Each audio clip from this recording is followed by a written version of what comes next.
I am Professor Fred Ogola. I'm the president of Linda Jam.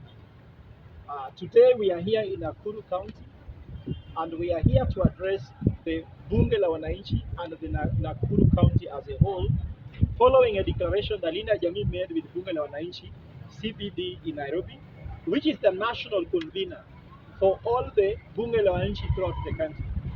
Bunge la Wananchi is going to be an affiliate member of Linda Jamii, and our aim is to set up 40 town halls in the major 40 cities in Kenya, where we are going to debate the issue of a failed state.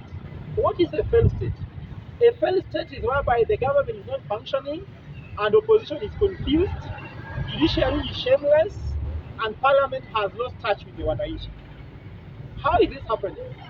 The president is running the government as if there is no judiciary, as if there is no parliament, as if there is no any independent institution that can check him. He believes that he's unstoppable. He can do anything. In fact, he threatened us who took him to court about the house levy, saying he will use a sword. But the fact that he's saying he uses a sword simply means that he doesn't know that the sword is also governed by the Constitution. The sword is not superior to the Constitution. In fact, the issuing of the sword to him was governed by the Constitution. And you cannot use the sword the way you want. Use the sword according to the Constitution.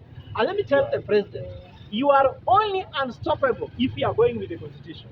If you are going against the Constitution, you are not unstoppable. And we shall stop you with the Constitution and with people's power. Remember, people's power is God's power. And people's voice is God's voice. And the sovereignty of Kenya belongs to the people of Kenya. I went through polling stations trying to record an all these statements. All the police stations in Mudangari, Kileleshwa, even the ones in Kilimani refused to record a statement that you cannot be able to record a statement against the president, even if it threatens your life, which I think is incorrect, because everybody has a right to record any statement whenever they feel their life is threatened. So what I'm trying to talk about here is that we have a failed state, which will be having educational policy to run how education system runs. As it is now, we do not know they can change education system to anything they want. Health policy, even NHIF is being changed to reflect the name of the president.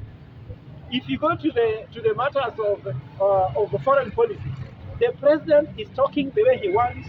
Murkomen talks the way he wants. Somebody talks against DRC the way he wants, and there's a confusion in the foreign policy of Kenya until Kenya becomes unpredictable. The most respected country in Africa is now becoming a joke of the world simply because we have a head of state and people in government who do not see the value of running according to policy. But the unfortunate incident is that opposition has lost focus because opposition is trying either to become a government or they are trying to become, let's say, I don't know what they're trying to become. They are seeking positions which they don't need to seek. They should know that leader of minority of Opiawandai is official leader of opposition and should lead. Let them not be looking for another seat called leader of opposition. So if they get that position, what happened to leader of minority? What is their work? And they are being paid by the state funds. So opposition is confused. And then what's happening that all independent institutions like parliament, judiciary, IBC, you can call it ESCC, they are not even able to investigate corruption. People are stealing money at a very high rate and they cannot be able to account. So in this first state, we are trying to say that we as Linda Jamii, the umbrella body for all civil society, we want to convene all civil society in all the 40 town halls in Kenya to seek for ways on which we can be able to follow and focus on this government constitutionally. Because if we keep quiet, the government wants us to feel helpless. The president wants us to feel helpless and powerless. When he wants to make us feel helpless and powerlessness, that is what is called the making of a dictator. A dictator must make the subject feel helpless and powerless. And let me tell Mr. President, we are ready to die and we only be helpless when we are dead. But when we become dead, our spirit will be more powerful than any spirit that we are seeing alive. Remember, Osama bin Laden is more powerful dead than alive. So if you want to kill those who want to fight with you in this battle, you will kill very many because very many Kenyans are coming. Prepare so many guns. Prepare very many people to arrest. Prisons will be full.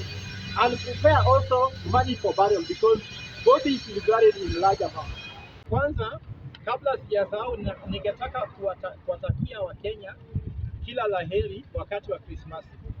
Nimwambia kuwa you are on your own. Sasa msitumie pesa kwa sababu najua Januari inakuja na Januari inakwanga na njaa, alafu hiyo mwezi inakwanga mrefu sana. Sasa don't travel if it's not necessary. Don't spend if it's not necessary. Save the money. Wanasema kwa Kiswahili akiba haiozi. Kama unaweza weka na upeleke mtoto shuleni. Alafu ya pili ningetaka kuambia all MPs in Kenya. I've been called by many people throughout the country wakiniambia ya kuwa hawajui mtawapatia bursaries lini. Na mnajua kwa sababu gani KCP ilitoka mapema? Ili mjue mapema nani mtapatia bursaries. Na nishaambiwa nikijua frustration. Wabunge walipewa pesa ya bursary by September.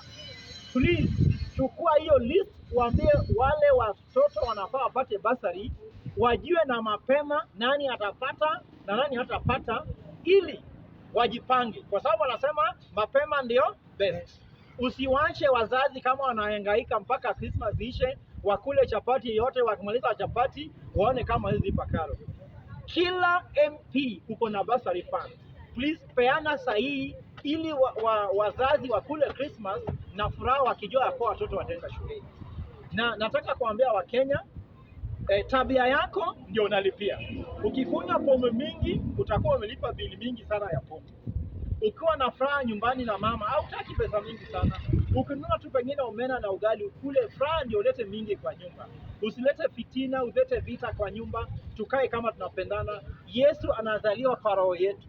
Na Yesu alizaliwa kwa njia ya ufukara. Alizaliwa kwa kikundi penye ng'ombe analala. Sasa wewe mbona unataka kulala kwa hoteli ambayo inakaa kama ya kifahari? Hiyo wacha wenye wameiba pesa ndio wafanye hivyo. Wewe hujaiba pesa. Wewe pesa yako ni kidogo, tumia tu na hekima na hekima itakujenga. There's just an issue about cooperatives here that we are trying to believe that Kenyans, let us go back to cooperative movement. And that's why we are partnering with the Juakali sector to ensure that there's a productive cooperative and then there's a financial cooperative on top of it. Why am I trying to say that? If you have something you're producing, kama kuna uzalishaji, ndio kama unapewa pesa kama deni, unaweza tumia hiyo pesa kuzalisha kitu ndio ulipe back. Lakini kama hakuna kitu unazalisha, utapewa deni, utakula. Alafu utashindwa kulipa. Alafu utakuwa kwa deni kila siku, deni kila mara.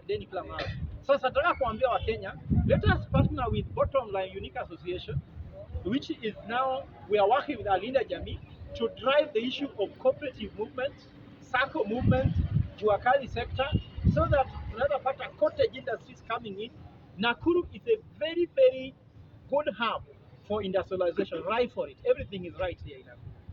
Why don't we work with the business community in Nakuru to create jobs, create movements that will going to transform people's lives? Because let me tell you what, we are on our own. The president collects money and eats alone. We only meet with him when he's collecting taxes. When he's eating alone. Because when you go to supermarket, you're on your own. You go to a fuel station, you're on your own. You go to school, you're on your own. You go to hospital, you're on your own. When you are on the road, you're on your own. Everywhere, you're on your own. On Christmas, you're on your own. But on the ballot day, we are together. On the tax day, we are together. So the only thing connected with the president are two things. Election day, which is the ballot, and second, taxes. After that, we are on our own. So let us organize ourselves to solve our own problem. The state cannot feed us, and they will not feed us. Let us do our part. Relying on this state is like relying on air. The way they speak hot air is the same way they treat us with hot air. Let them stay on their own.